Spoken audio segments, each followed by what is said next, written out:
Welcome, I am Daisy, your hostess. In this video, we continue with Plotinus the Enneads, translated by Stephen McKenna. Some of you have been with me on this journey. We've taken a trip back in time. The time period is about 250 Anno Domini, or CE, whichever one you prefer, and we're hanging out with Plotinus, one of the Greek philosophers of the time. Now, if you found me at this video, you may want to pause this and check out my playlist so you can catch up with the previous videos, especially the introduction, which was a video all by itself, and it was provided by Paul Henry, titled Plotinus' Place in the History of Thought. It kind of sets the tone to give you an information and background of who Plotinus was, and also sets you up for the Enneads as we're moving forward. And the word Ennead is simply a Greek word meaning groups of 9. And so there's like 6 of these groups, each contain 9 treatises addressing various topics of the creation of man, the condition of man, topics of virtues and beauty and, the qualities of man himself. And these are discourses that influenced much of today's religion. My interest in this topic is more than twofold. First, I find it interesting. Second, it was a recommended reading, so I'm sharing it here with you folks on the channel. Third, I find its place in history marking a very critical time, as if you're curious like me, looking how culture evolved, religion evolved, and politics evolved. If we go backwards, just kind of going through like a time machine that lets us stop in a certain period, and then we get to see how it's influenced today. It's like, yes, if you take that out of the formula, how would that change the future?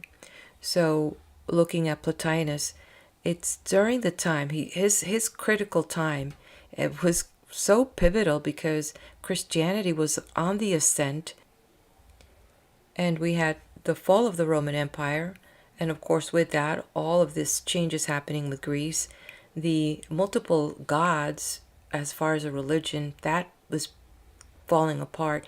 And it's quite interesting in that space of that void how Christianity was taking root. So you have Plotinus around 250 writing these Enneads, bringing his philosophy to light. He was influenced heavily by Plato. Then you have before that, 200 years before that, you had the death of Jesus. And then you have 50 years into the future where Constantine decides that he wants to bring all these texts together and create the Bible. But unfortunately, he died and he didn't have a chance to see that request come to life. But what we see here is how that Christianity was formed.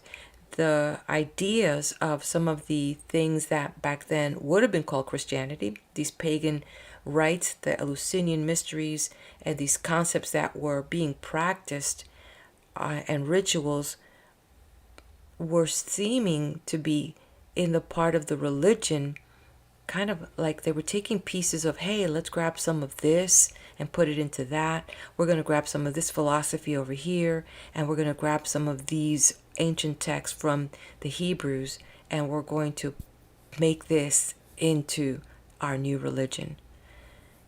And it's pretty interesting and kind of wild. Mind you, I am not trying to guide you in any direction, just sharing some of these interesting things. It must be the Sagittarian in me, the truth seeker, that guides me into these positions that just it puts me either with the law, as I used to be a police officer, or puts me in a place where I can share just ideas. And I'm really fortunate about that. The one thing that one cannot overlook, and I don't overlook, is when there is a thread of very repeated information, and not just going into, let's say, well, let me just look at this sacred text here, and I'm going to look at the Bible, and I'm going to go through this, and then you just become pigeonholed into that one area. But then when you start going into other areas. So it says, well, let me look at what the historians say, and let me look at what the medicine of those times were saying, and let me look at some of the artwork of that time, and let me look at the music and the poetry and the myths.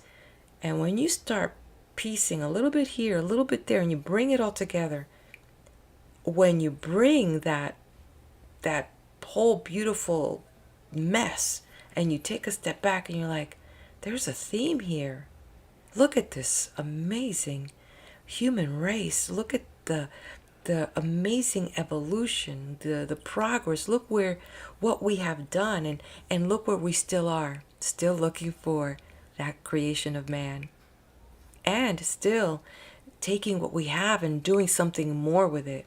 When you look at medicine, when you look at art, when you look at where we are, and where is this AI going to take us?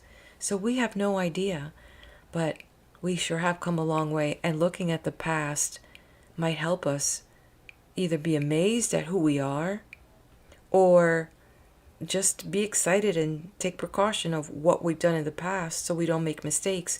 But let me tell you, I'm one of these people that will say, don't destroy the history, don't destroy the books, don't destroy the statues. You need to remember who you are. Not for you. And maybe you might be appalled by something that you see. If you are any kind of decent human being, rightfully so, you should be appalled.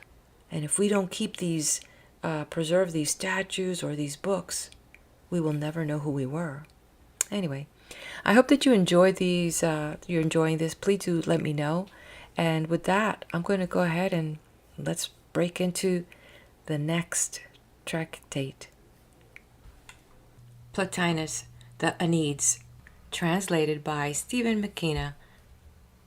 The 8th tractate, the nature and the source of evil. 1. Those inquiring whence evil enters into beings, or rather into a certain order of beings, would be making the best beginning if they established, first of all, what precisely evil is, what constitutes its nature. At once we should know whence it comes, where it has its native seat, and where it is present merely as an accident, and there would be no further question as to whether it has authentic existence. But a difficulty arises. By what faculty in us could we possibly know evil? All knowing comes by likeness. The intellectual principle and the soul, being ideal forms, would know ideal forms and would have a natural tendency towards them. But who could imagine evil to be an ideal form, seeing that it manifests itself as the very absence of good? If the solution is that the one act of knowing covers contraries, and that as evil is the contrary to good, the one act would grasp good and evil together, then to know evil, there must be first a clear perception and understanding of good. Since the nobler existences precede the baser and are ideal forms, while the less good hold no such standing, are nearer to non-being. No doubt there is a question in what precise way good is contrary to evil, whether it is as first principle to last of things, or as ideal form to utter lack, to non-entity. But this subject we postpone. 2. For the moment, let us define the nature of the good as far as the immediate purpose demands.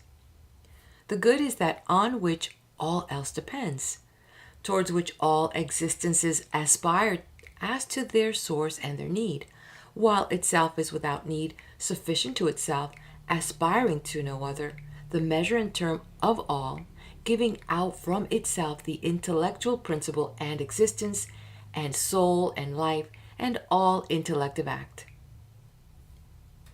All until the good is reached is beautiful. The good is beyond beautiful, beyond the highest, holding kingly state in the intellectual cosmos, that sphere constituted by a principle wholly unlike what is known as intelligence in us. Our intelligence is nourished on the propositions of logic, is skilled in following discussions, works by reasonings, examines links of demonstration, and comes to know the world of being also by the steps of logical process, having no prior grasp of reality but remaining empty, all intelligence though it be, until it has put itself to school. The intellectual principle we are discussing is not of such a kind. It possesses all. It is all. It is present to all by its self-presence.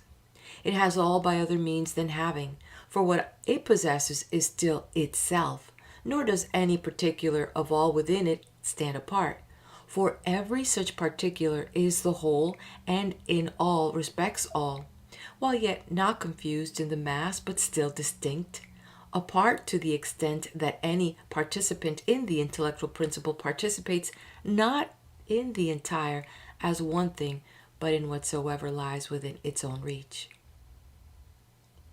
The intellectual principle is the first act of the good and the first existence.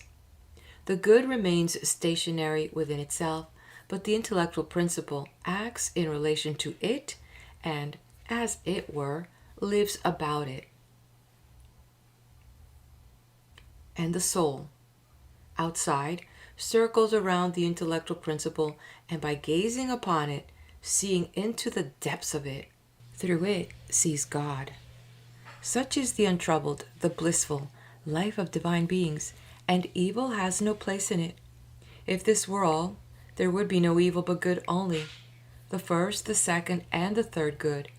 All, thus far, is with the King of all, unfailing cause of good and beauty, and controller of all. And what is good in the second degree depends upon the second principle, and tertiary good upon the third. 3.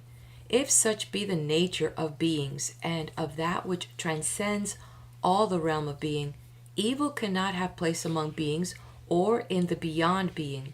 These are good. There remains only, if evil exists at all, that it be situate in the realm of non-being, that it be some mode, as it were, of the non-being, that it have its seat in something in touch with non-being, or to a certain degree communicate in non-being. By this non-being, of course, we are not to understand something that simply does not exist, but only something of an utterly different order from authentic being. There is no question here of movement or position with regard to being. The non-being we are thinking of is rather an image of being, or perhaps something still further removed than even an image. Now this, the required faint image of being, might be the sensible universe with all the impressions it engenders, or it might be something of even later derivation, accidental to the realm of sense, or again, it might be the source of the sense world, or something of the same order entering into it to complete it. Some conception of it would be reached by thinking of measurelessness as opposed to measure, of the unbounded against bound, the unshaped against the principle of shape, the ever needy against the self-sufficing. Think of the ever undefined, the never at rest, the all-accepting but never sated utter dearth, and make all this character not mere accident in it, but its equivalent for essential being, so that whatsoever fragment of it be taken, that part is all lawless void, while whatever participates in it and resembles it becomes evil, though not of course to the point of being, as itself is evil absolute. In what substantial form, hypostasis, then is all this to be found? Not as accident, but as the very substance itself. For if evil can enter into other things, it must have in a certain sense a prior existence, even though it may not be an essence. As there is good, the absolute, as well as good, the quality, so together with the derived evil entering into something not itself, there must be the absolute evil. But how? Can there be unmeasure apart from an unmeasured object? Does not measure exist apart from measured things? Precisely as there is measure apart from anything measured, so there is unmeasure apart from the unmeasured. Unmeasured could not exist independently. It must exist either in an unmeasured object or in something measured. but the unmeasured could not need unmeasured, and the measured could not contain it. There must then be some undetermination absolute, some absolute formlessness.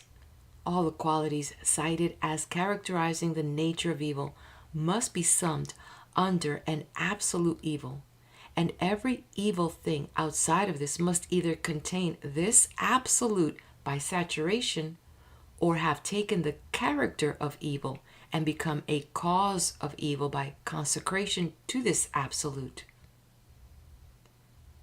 What will this be?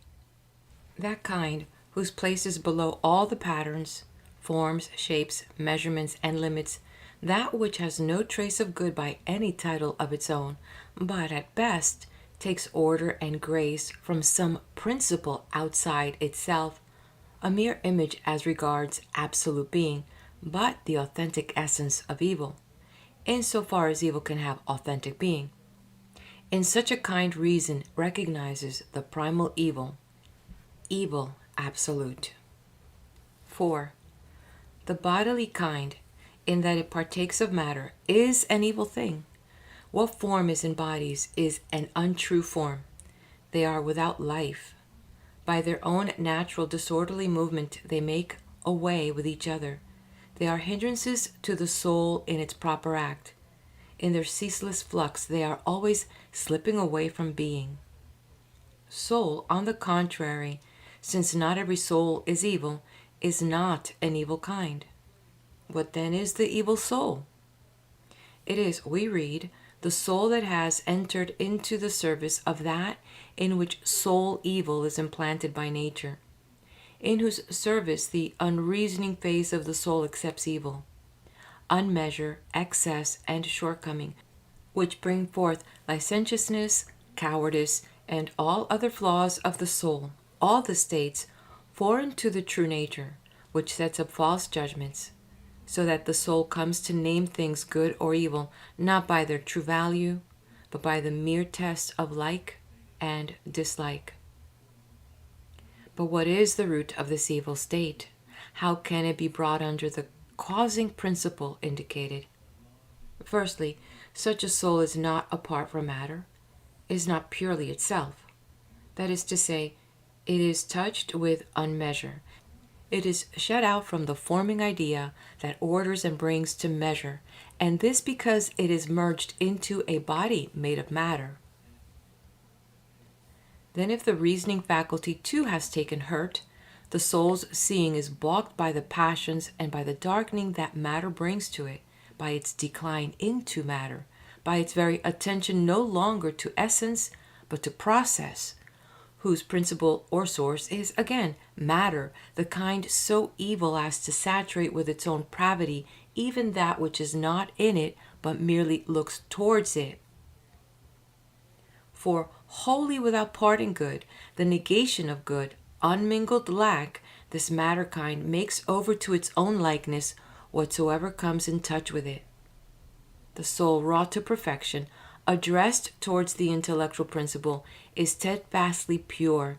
It has turned away from matter all that is undetermined, that is outside of measure, that is evil. It neither sees nor draws near. It endures in its purity, only and wholly determined by the intellectual principle. The soul that breaks away from this source of its reality, insofar as it is not perfect or primal, is, as it were, a secondary, an image to the loyal soul. But its falling away, and to the extent of the fall, it is stripped of determination, becomes wholly indeterminate, sees darkness. Looking to what repels vision, as we look when we are said to see darkness, it has taken matter into itself. 5. But it will be objected, if this seeing and frequenting of the darkness is due to the lack of good, the soul's evil has its source in that very lack. The darkness will be merely a secondary cause, and at once the principle of evil is removed from matter, is made anterior to matter. No, evil is not in any and every lack, it is an absolute lack. What falls in some degree short of the good is not evil. Considered in its own kind, it might even be perfect, but where there is utter dearth, there we have essential evil, void of all share in good. This is the case with matter. Matter has not even existence whereby to have some part in good. Being is attributed to it by an accident of words. The truth would be that it has non-being. Mere lack brings merely not goodness. Evil demands the absolute lack, though of course any very considerable shortcoming makes the ultimate fall possible and is already in itself an evil. In fine, we are not to think of evil as some particular bad thing, injustice for example, or any other ugly trait, but as a principle distinct from any of the particular forms in which by the addition of certain elements it becomes manifest. Thus, there may be wickedness in the soul. The forms this general wickedness is to take will be determined by the environing matter, by the faculties of the soul that operate, and by the nature of their operation, whether seeing, acting, or merely admitting impression. But supposing things external to the soul are to be counted evil, sickness, poverty, and so forth, how can they be referred to the principle we have described? Well, sickness is excess or defect in the body, which as a material organism rebels against order and measure. Ugliness is but matter not mastered by ideal form. Poverty consists in our need and lack of goods made necessary to us by our association with matter, whose very nature is to be one long want. If all this be true, we cannot be ourselves the source of evil. We are not evil in ourselves. Evil was before we came to be. The evil which holds men down binds them against their will. And for those that have the strength, not found in all men, it is true, there is a deliverance from the evils that have found lodgment in the soul. The gods of heaven, the star souls, have matter, but are free from evil, free from the vice in men. Not all men are vicious. Some overcome vice. Some, the better sort, are never attacked by it, and those who master it win by means of that in them which is not material. 6. If this be so, how do we explain the teaching that evils can never pass away but exist of necessity, that while evil has no place in the divine order, it haunts moral nature and this place forever? Does this mean that heaven is clear of evil, ever moving its orderly way, spinning on the appointed path, no justice there or any flaw, no wrong done by any power to any other, but all true to the settled plan? While injustice and disorder prevail on earth, designated as the mortal kind and this place? Not quite so, for the precept to flee hence does not refer to earth and earthly life. The flight we read of consists not in quitting earth, but in living our earth life with justice and piety in the light of philosophy. It is vice we are to flee, so that clearly to the writer evil is simply vice with the sequels of vice. And when the disputant in that dialogue says that if man could be convinced of the doctrine advanced, there would be an end of evil, he is answered, that can never be. Evil is of necessity, for there must be a contrary to good. Still, we may reasonably ask, how can vice in man be a contrary to the good in the supernal? For the vice is the contrary to virtue, and virtue is not the good, but merely the good thing by which matter is brought to order. How can there be any contrary to the absolute when the absolute has no quality?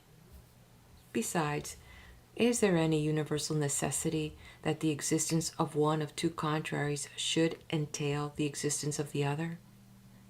Admit that the existence of one is often accompanied by the existence of the other, sickness and health, for example. Yet there is no universal compulsion. Perhaps, however, our author did not mean that this was universally true. He is speaking only of the good. But then, the good is an essence, and still more, if it is that which transcends all existence, how can it have any contrary? That there is nothing contrary to essence is certain in the case of particular existences, established by practical proof, but not in the quite different case of the universal. But of what nature would this contrary be? The contrary to universal existence and in general to the primals? To essential existence would be opposed the non-existence, to the nature of good some principle and source of evil. Both these will be sources, the one of what is good, the other of what is evil, and all within the domain of the one principle being opposed as contrary to the entire domain of the other. The totals are contrary, and this in a contrariety more violent than any existing between secondary things.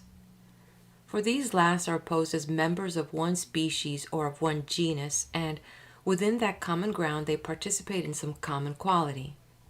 In the case of the primals or universals, there is such complete separation that what is the exact negation of one group constitutes the very nature of the other. We have diametric contrariety if by contrariety we mean the extreme of remoteness. Now to the content of the divine order, the fixed quality, the measuredness, and so forth. There is opposed the content of the evil principle, its unfixedness, measurelessness, and so forth. Total is opposed to total. The existence of the one genus is a falsity, primarily, essentially a falseness. The other genus has essence authentic. The opposition is of truth to lie. Essence is opposed to essence. Thus we see that it is not universally true that an essence can have no contrary. In the case of fire and water, we would admit contrariety if it were not for their common element, the matter, about which are gathered the warmth and dryness of one and the dampness and cold of the other. If there were only present what constitutes their distinct kinds, the common ground being absent, there would be here also essence contrary to essence. In sum, things utterly sundered, having nothing in common, standing at the remotest poles, are opposites in nature. The contrariety does not depend upon quality or upon the existence of a distinct genus of beings, but upon the utmost difference, clash in content, clash in effect. 7. But why does the existence of the principle of good necessarily comport the existence of the principle of evil? Is it because the all necessarily comports the existence of matter? Yes, for necessarily this all is made up of contraries. It could not exist if matter did not. The nature of this cosmos is, therefore, a blend. It is blended from the intellectual principle and necessity. What comes into it from God is good. Evil is from the ancient kind, a phrase which means the underlying matter, not yet brought to order by the ideal form. But since the expression this place must be taken to mean the all, how explain the words mortal nature? The answer is in the passage in which the Father of gods addresses the divinities of the lower sphere. Since you possess only a derivative being, you are not immortals, but by my power you shall escape dissolution. On this reckoning it can be said with truth that evil will never perish. The flight hence, we read, is not a matter of place, but of acquiring virtue, of disengaging the self from the body. This is the escape from matter, since association with the body implies association with matter. Plato explains somewhere how a man frees himself and how he remains bound, and the phrase to live among the gods means to live among the intelligible existence, for these are the immortals. There is another consideration establishing the necessary existence of evil. Given that the good is not the only existent thing, it is inevitable that, by the outgoing from it, or, if the phrase be preferred, the continuous downgoing or away-going from it, there should be produced a last, something after which nothing more can be produced. This will be evil. As necessarily as there is something after the first, so necessarily there is a last. This last is matter, the thing which has no residue of good in it. Here is the necessity of evil. 8. But there will still be some to deny that it is through this matter that we ourselves become evil. They will say that neither ignorance nor wicked desires arise in matter. Even if they admit that the unhappy condition within us is due to the pravity inherent in body, they will urge that still the blame lies not in the matter itself, but with the form present in it. Such form as heat, cold, bitterness, saltness, and all other conditions perceptible to sense, or again such states as being full or void, not in the concrete signification, but in the presence or absence of just such forms. In a word, they will argue all particularity in desires and even in perverted judgments upon things can be referred to such causes, so that evil lies in this form much more than in the mere matter. Yet, even with all this, they can be compelled to admit that matter is the evil. For the quality form that has entered into matter does not act as an entity apart from the matter, any more than axe shape will cut apart from iron.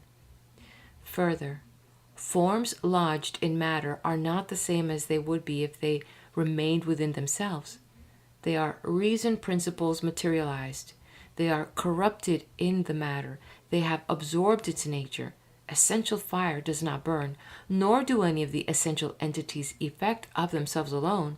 The operation which, once they have entered into matter, is traced to their action. Matter becomes mistress of what is manifested through it.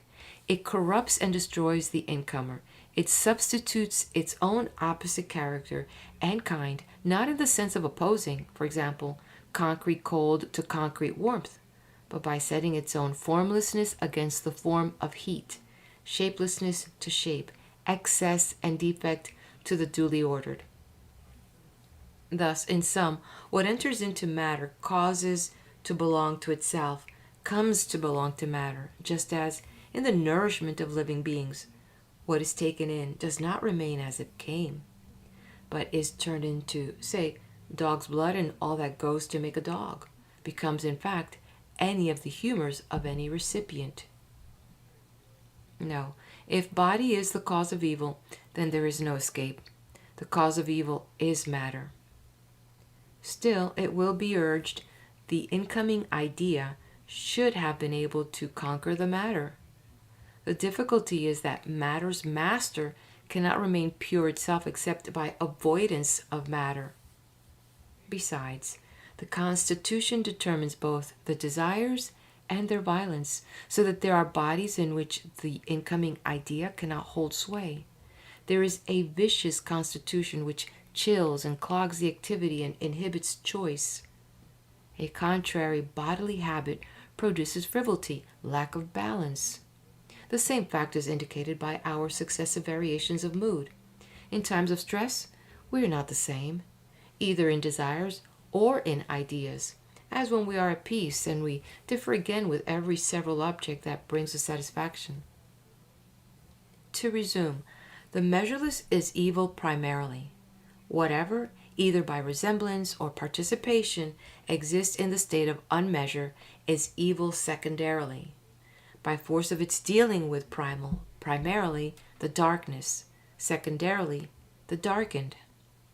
Now, vice, being an ignorance and a lack of measure in the soul, is secondary evil, not the essential evil, just as virtue is not the primal good, but is likeness to the good or participation in it. 9. But what approach have we to the knowing of good and evil? And first of the evil of soul. Virtue we may know by the intellectual principle and by means of the philosophic habit. It recognizes itself. But vice? As a ruler marks off straight from crooked, so vice is known by its divergence from the line of virtue. But we are able to affirm vice by any vision we can have of it, or is there some other way of knowing it? Utter viciousness, certainly not by any vision, for it is utterly outside of bound and measure. This thing which is nowhere can be seized only by abstraction. But any degree of evil falling short of the absolute is knowable by the extent of that falling short. We see a partial wrong. From what is before us, we divine that which is lacking to the entire form or kind, thus indicated. We see that the completed kind would be the indeterminate.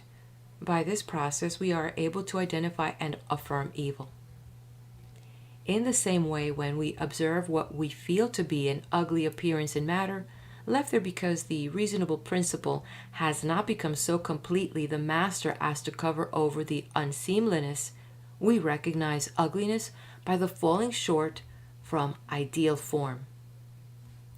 But how can we identify what has never had any touch of form? We utterly eliminate every kind of form, and the object in which there is none whatever we call matter. If we are to see matter, we must so completely abolish form that we take shapelessness into our very selves. In fact, it is another intellectual principle, not the true, this which ventures a vision so uncongenial.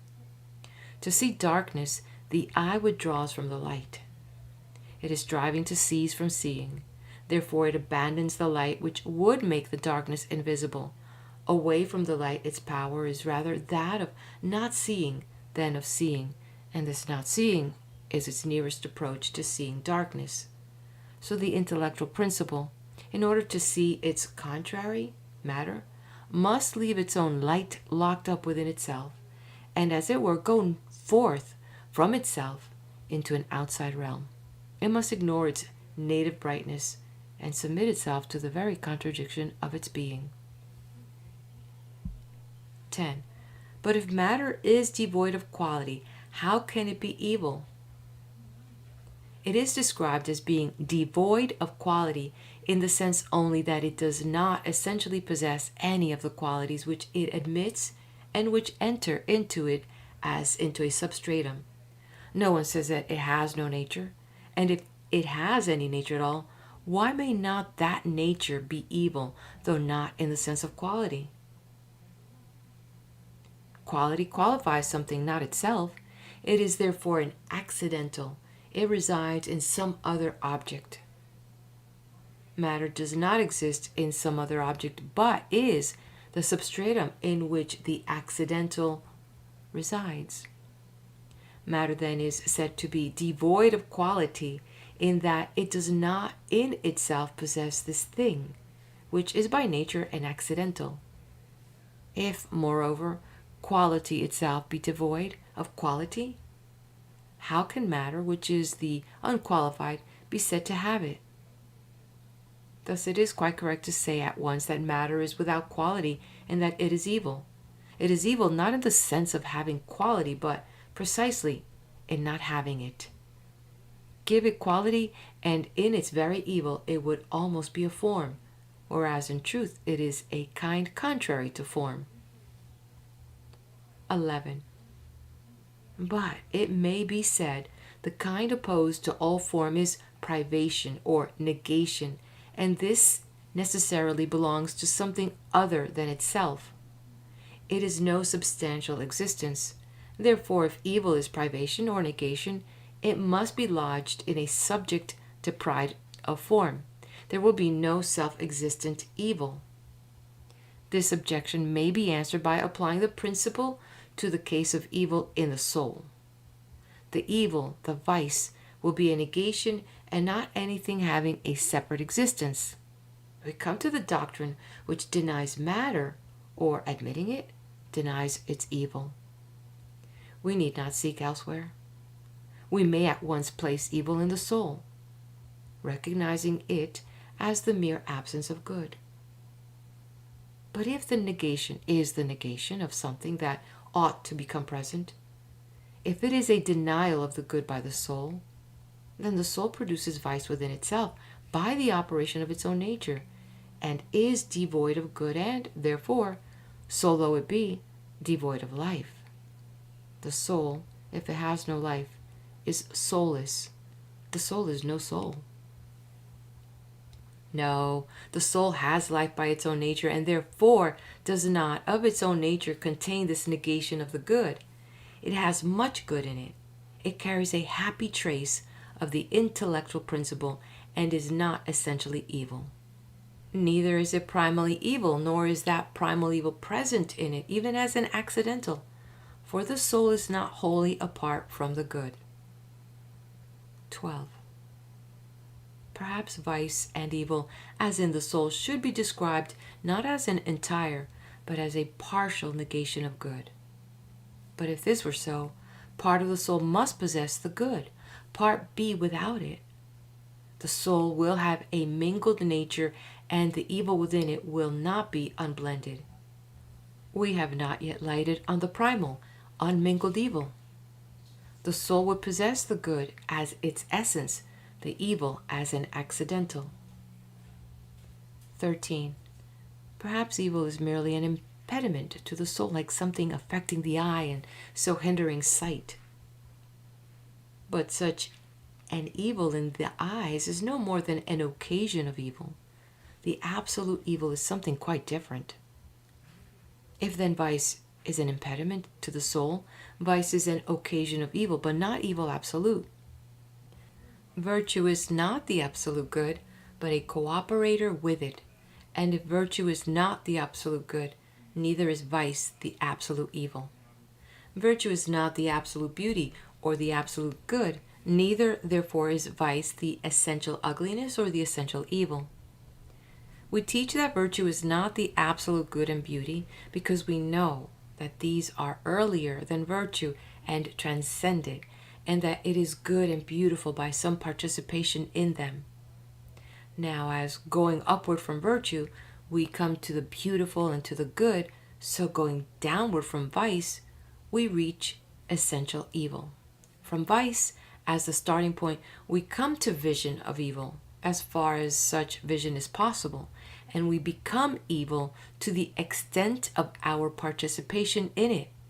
We are become dwellers in the place of unlikeness, where, fallen from all our resemblance to the divine, we lie in gloom and mud.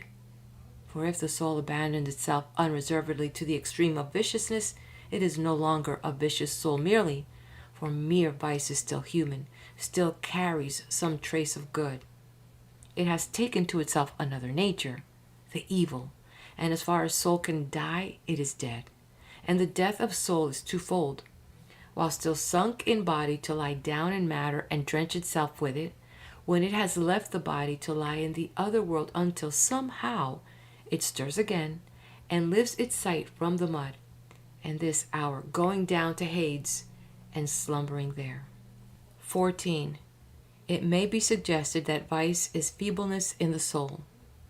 We shall be reminded that the vicious soul is unstable, swept along from every ill to every other, quickly stirred by appetites, headlong to anger, as hasty to compromises, yielding at once to obscure imaginations, as weak, in fact, as the weakest thing made by man or nature, blown about by every breeze, burned away by every heat. Still the question must be faced, what constitutes this weakness in the soul, whence it comes? For weakness in the body is not like that in the soul. The word weakness, which covers the incapacity for work and the lack of resistance in the body, is applied to the soul merely by analogy, unless indeed, in the one case as in the other, the cause of the weakness is matter. But we must go more thoroughly into the source of this weakness, as we call it, in the soul, which is certainly not made weak as the result of any density or rarity, or by any thickening or thinning, or anything like a disease, like a fever. Now this weakness must be seated either in souls utterly disengaged, or in souls bound to matter, or in both. It cannot exist in those apart from matter, for all these are pure and, as we read, winged and perfect and unimpeded in their task. There remains only that the weakness be in the fallen souls, neither cleansed nor clean, and in them the weaknesses will be not in any privation, but in some hostile presence, like that of phlegm or bile in the organs of the body. If we form an acute and accurate notion of the cause of the fall, we shall understand the weakness that comes by it. Matter exists, soul exists, and they occupy, so to speak, one place. There is not one place for matter and another for soul. Matter, for instance, kept to earth, soul in the air. The soul's separate place is simply its not being in matter. That is, its not being united with it. That is, that there be no compound unit consisting of soul and matter. That is, the soul be not molded in matter as in a matrix. This is the soul's apartness. But the faculties of the soul are many, and it has its beginning, its intermediate phases, its final fringe. Matter appears, importunes, raises, disorders, seek to force its way within. But all the ground is holy, nothing there without part in soul. Matter therefore submits and takes light, but the source of its illumination it cannot attain to, for the soul cannot lift up this foreign thing close by, since the evil of it makes it invisible. On the contrary, the illumination, the light streaming from the soul, is dulled, is weakened as it mixes with matter, which offers birth to the soul, providing the means by which it enters into generation, impossible to it if no recipient were at hand. This is the fall of the soul, this entry into matter. Thence its weakness. Not all the faculties of its being retain free play, for matter hinders their manifestation. It encroaches upon the soul's territory and, as it were, crushes the soul back, and it turns to evil all that it has stolen until the soul finds strength to advance again. Thus the cause, at once, of the weakness of soul and of all its evil is matter. The evil of matter precedes the weakness, the vice. It is primal evil.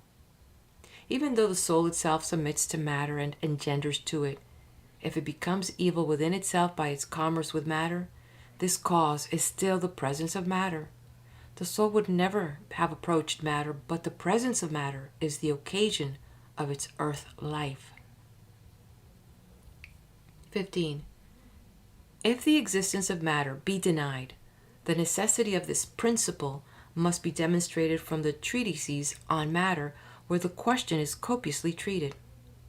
To deny evil a place among realities is necessarily to do away with the good as well, and even to deny the existence of anything desirable.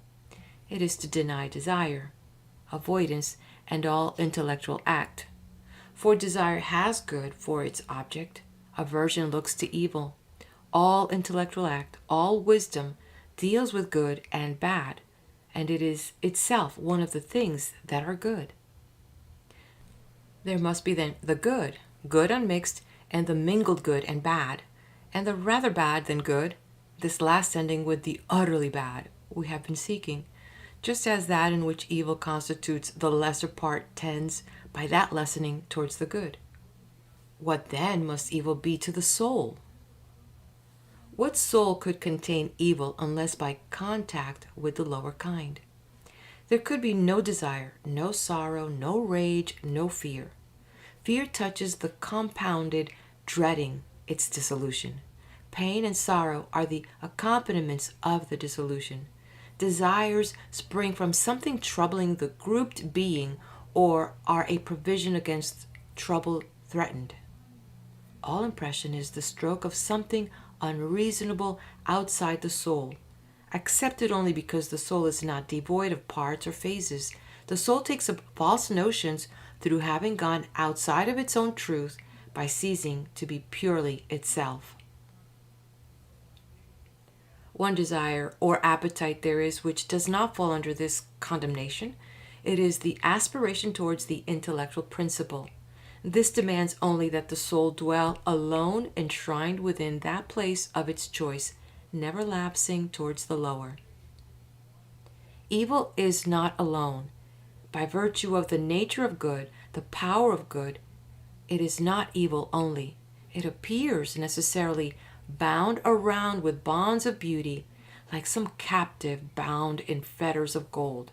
And beneath this is hidden so that, while it must exist, it may not be seen by the gods, and that men need not always have evil before their eyes, but that when it comes before them, they may still be not destitute of images of the good and beautiful for their remembrance.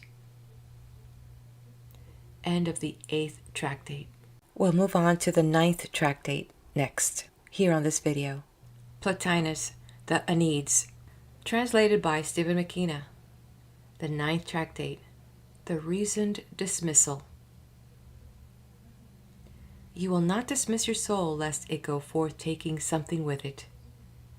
Your dismissal will ensure that it must go forth taking something corporeal with it, and its going forth is to some new place.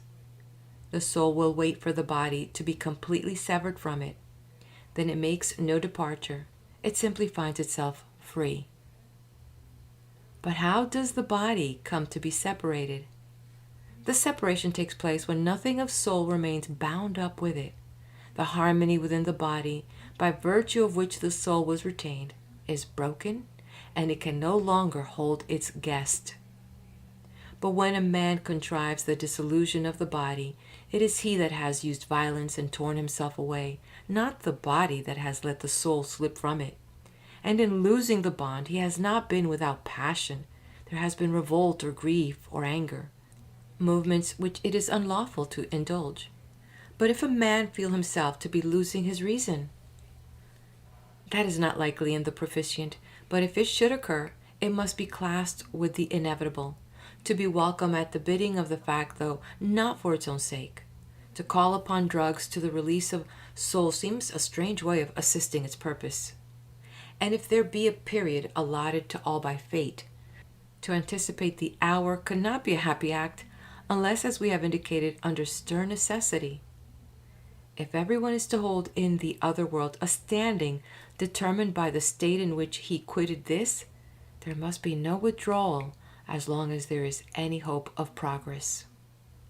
End of the 9th tractate, and also the conclusion of the First Ennead by Plotinus, translated by Stephen McKenna. If you haven't done so yet, please do hit that like button, share this with your friends if they love philosophy, and subscribe to the channel to get notified of future videos. Be blessed.